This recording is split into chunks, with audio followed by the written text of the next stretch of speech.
Margaret and John Waspescan.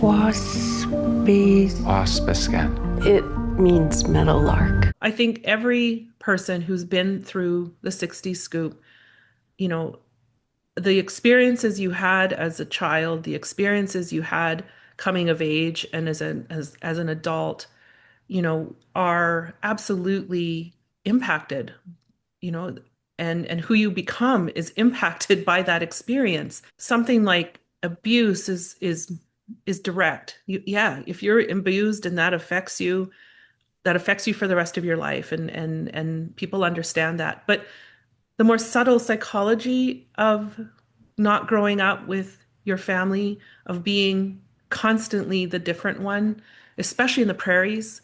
The vast majority of 60s scoop ended up in families where they were the only Indigenous person. They ended up in communities where they were the only Indigenous person. So they carry that difference with them all the time.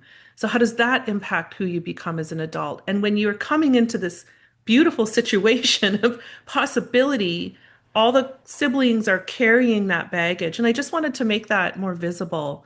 It's a story actually of a quiet triumph, a triumph of love. What attracted me to this story in particular is the bonds, whether they were small or large, or the risks that these characters took, were all were moving away from trauma.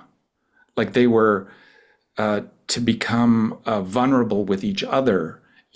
That is a success. That's a triumph against what happened to these people. I meet a lot of people who come up and they tell me their story of, they were taken away and it took so much to come home. And I just honor the strength that it takes for them.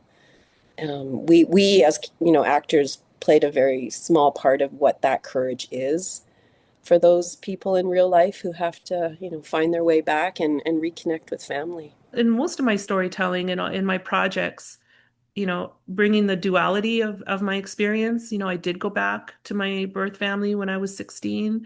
I hadn't, I've had decades now of reconnecting and learning and being a part of, several families. Yeah. So, I bring that sensibility, I guess, to my work and how, helping audiences engage with and understand Indigenous experience, and also showing Indigenous experience for ourselves and the validation that comes from seeing ourselves on screen, I think is equally as important.